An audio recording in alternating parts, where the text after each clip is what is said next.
رات کے 10 بجے ہیں۔ السلام علیکم، یہ ریڈیو پاکستان ہے۔ علی جنت سے خبریں سنیے۔ اہم خبروں کا خلاصہ۔ وزیر اعظم نے روس اور یوکرین کے درمیان تنازع کے پرامن حل کے لیے مذاکرات اور سفارتکاری کی ضرورت پر زور دیا ہے۔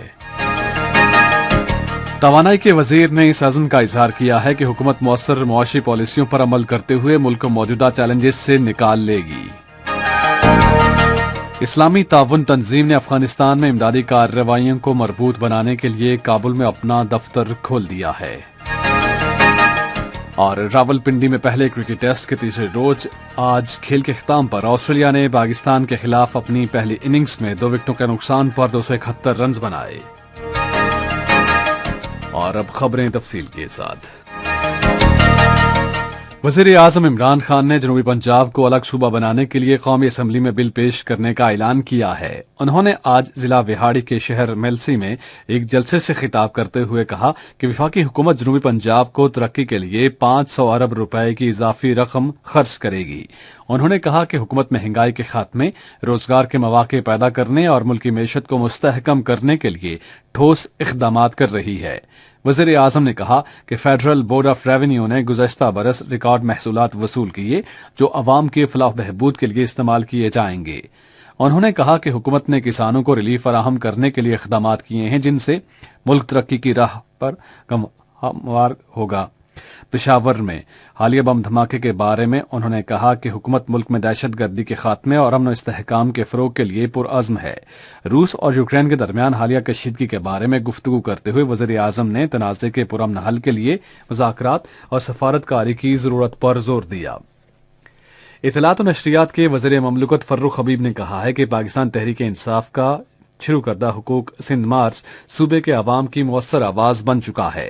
آج ایک ٹویٹ میں انہوں نے کہا کہ سندھ کے عوام 14 سال سے پیپلز پارٹی کی حکومت کے ہاتھوں مسلسل مصائب کا شکار ہیں۔ وزیر توانائی حماد اظہر نے اس عزم کا اظہار کیا ہے کہ حکومت مؤثر معاشی حکمت عملی کے باعث ملک کو موجودہ مسائل سے نکالنے میں کامیاب ہو جائے گی۔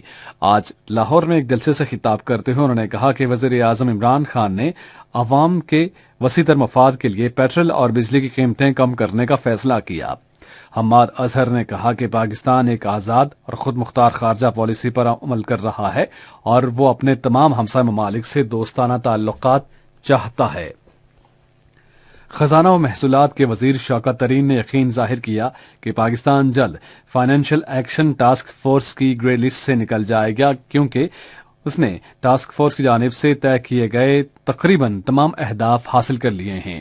انہوں نے دبئی میں خلیج ٹائمز سے گفتگو کرتے ہوئے کہا کہ پاکستان نے لائحہ عمل کی 27 میں سے 26 شرائط مکمل کر لی ہیں، تاہم ٹاسک فورس کی جانب سے پاکستان کو گرے لسٹ میں برقرار رکھنے کا حالیہ فیصلہ سیاسی وجوہات پر کیا گیا ہے۔ بین المذاہب ہم آہنگی کے بارے میں وزیر اعظم کے خصوصی نمائندے حافظ طاہر محمود اشرفی نے کہا ہے کہ آئین کے دائرہ کار میں رہتے ہوئے سب کو خواتین کا عالمی دن منانے کا حق ہے۔ انہوں نے یہ بات منگل کو حجاب کا دن منانے کے حوالے سے وزیر مذہبی امور پیر نور الحق قادری کی طرف سے وزیر اعظم عمران خان کو لکھے گئے ایک خط پر اظہار خیال کرتے ہوئے کہی۔ نمائندہ خصوصی نے تحریک انصاف کے کارکنوں پر زور دیا کہ وہ سماجی، اخلاقی اور مذہبی طور پر ناقابل قبول نعروں سے اجتناب کریں اور حد میں رہتے ہوئے خواتین کا دن منائیں۔ طاہر اشرفی نے کہا کہ ملک میں کوئی بھی دن منانے کے لیے ایک مناسب لائحہ عمل موجود ہے اور سب کو قانون میں بتائے گئے ضابطہ کار پر عمل کرنا چاہیے۔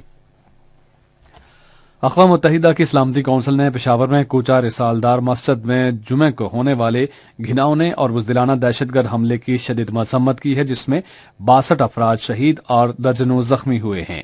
اقوام متحدہ کے سیکرٹری جنرل کے ترجمان کے مطابق کونسل کے ارکان نے متاثرہ خاندانوں اور حکومت پاکستان سے گہری ہمدردی اور تعزیت اور زخمیوں کی جلد اور مکمل صحت یابی کی خواہش کا اظہار کیا ہے۔